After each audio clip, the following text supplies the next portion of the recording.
So, I think the basic problem with this round is a complete lack of weighing on either side, which basically means that I'm just voting the easiest argument to pull the trigger on, and that's the evidence that your plan has basically been passed a year ago and failed. That seems like pretty clear empirical evidence, and given like giant confusion in how the analytical warrants relate to each other, that's the argument that I'm most comfortable voting on. I think, okay, so like well, Eris just doesn't weigh, period. You try to weigh, but the weighing like shouldn't necessarily be done as like magnitude, reversibility, all that, because like we all agree that basically our impact is the economy, right? The weighing here shouldn't be done on the impact level, period. It should be done at the internal link level. So it's not so much that you need to be telling me that we get this impact and our impact is really big. They're gunning for the same impact, right?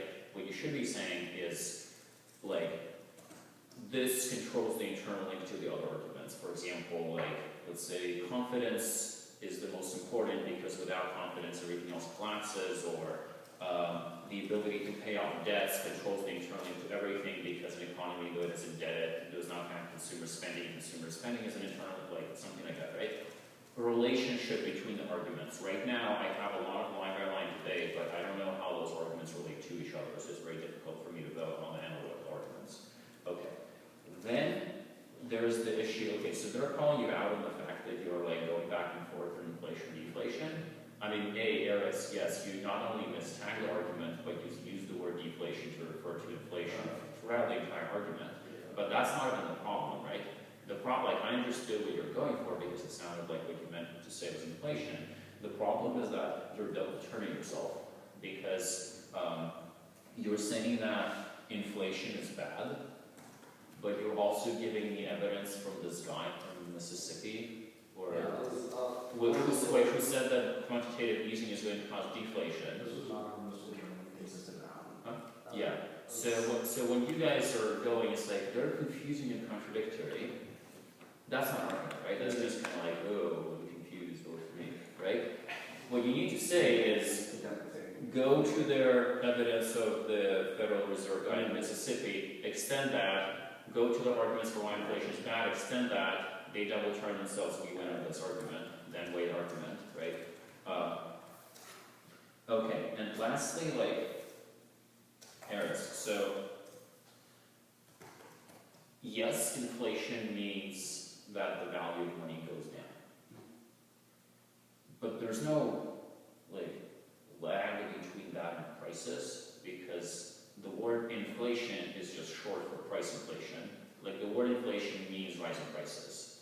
The value of money going down is just the mathematical reverse of the price of the goods going up, right? If an apple is worth $1, so the ratio between an apple and dollar is 1 to 1. If the apple is worth $2, the ratio between the apple and dollar is 1 to 2. The ratio doesn't have a lag, it's a mathematical relationship, right? You just flip the ratio. Okay.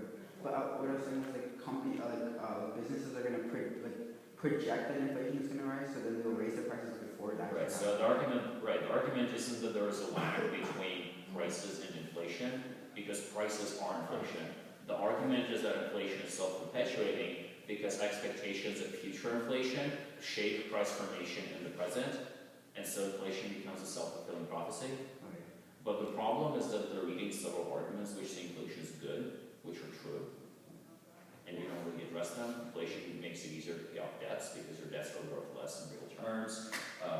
Inflation, like, they are making arguments which say that this is going to make Japan more competitive and allow Japan to sell goods abroad. That's key to employment, right? If you're saying that Japan wants to attract money to it internally,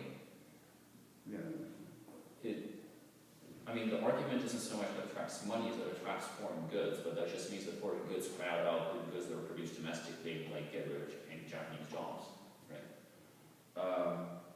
Yeah, I think, okay, so here, so like, I gave you guys higher speaks than I gave to anyone else that I debated so far, but still not like 30s.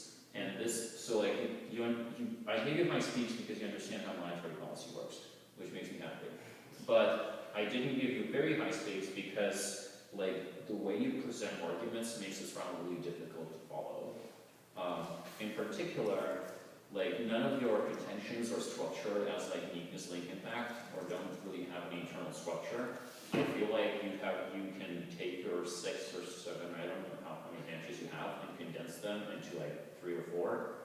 And secondly, like when you're moving from one argument to the next, slow down, pause, let me take out another sheet of paper, and then slowly tell me, like, as a tagline, what this argument is about, right?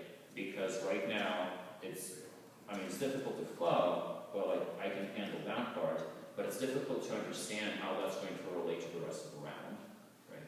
And it seems like a lot of them, especially towards the end, are just lacking analytical warrants to explain what they mean. So I would say you don't need that many arguments, but you need to explain them more. And especially in economics rounds, like I taught economics as a teacher, right? So when you say things, I just know what you mean, but if I didn't, I would get lost, right? Like you kind of throw out a sentence, oh, this could allow people to pay off debts moving on. Slow down, be like, think about it this way. If your debt is worth this much right now, but the inflation value of money goes down, how much is your debt in, like all of that, right? So you need to explain, and this is specific to economic rounds, right? Like in IR rounds, you can get away with throwing out a lot of things because the level of nuance and analysis isn't as high. In economic rounds, it's basically analytical warrants that you need to slow down and explain. Questions? What would you have Rose have? What? What would you have Rose have? Because we were a little like shaky on our economic policy stuff, so Let's let Trevor make the RT and we can talk. that's fair. Okay. I agree the sounds of the round was very messy, and I think I would have had a hard time voting except for your response to their first contention, where you basically just say that quantitative easing working is working, we need to move on. The way that I ended up voting is because I really don't feel like there's an easy way to vote anywhere else. I feel like this debate is two ships passing the night. I feel like they're both throwing out arguments and they're not interacting. So you're telling me why it's good that we have higher interest rates and that's beneficial for the economy, and you're telling me why it's bad. But there's not interaction on why one defeats the other one. Just like you talk about why inflation is bad and you talk about why that doesn't matter, it would be hallucinating as a whole. Again, I need interaction between both of you as to why one side is beating the other. So I have all these contradictory claims. And I agree that like there's not a lot of impact framing really on the other side. Like you kind of go for impact framing, but it's not like to any specific impacts, and it doesn't, you don't say why the things you're saying are important, so it's hard to vote on any of those impacts. And you're giving more specific impacts in the specific arguments, but you're not giving arguments as to why the impacts are important and why they should. It's like you're each doing half of the work you need to be doing for the debate. And if you were like combining that, like, then you would have similar with impact, but you're not doing enough work either you on your own. So at that point, like, I really don't find anything that I can vote off on the disadvantages themselves. So what I try to look to in the end is whether or not there's a great scenario for the plan. Because I think that there's a whole bunch of argumentation as to why you believe that these bubbles are going to happen and why they're going to be a problem and why we need to stop them. And I think that you're a little bit behind just as far as, like, you say that these are inevitable, but you don't say any specific articulation as to what they're saying as to, well, this is especially important to stop because of quantitative easing causing it. Like, I think it's not a clear win either way. I think that would have been the most clear option. But I think when you say that the problem is that there may be bubbles, and so we need to stop these bubbles from, like, I think these bubbles from collapsing on themselves.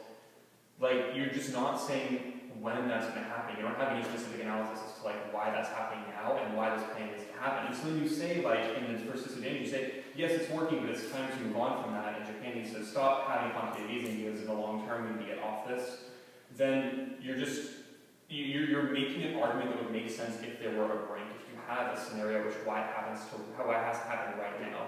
But at the point at which you don't buy their argument that it's working right now, we should continue until the point at which it needs to happen, especially when they're making arguments as to why Japan continues to need quantitative easing right now and why it's not in a good economic position at the time. Like, and there's just too much argumentation as to why, like, this needs to continue for now, and you conceding that it is beneficial to a certain extent just makes it easier for you to vote neg. But overall, it's just, I mean, I would have had a much easier time if I felt like it was just more organized, like, as far as like structuring into like a more disadvantaged style, even if it's not unique. Like I need some kind of like a structure, like where are the impacts, where are the links, where are the claims that you're making. Because without that, it's just so hard to like, I'm having to like piece together all the different contentions and make them into arguments. And then on your part, it's just a matter of like continuing the, like you kind of have an organization coming out of the front big, and then like you just, it kind of devolves as people refuse to respond to it continually.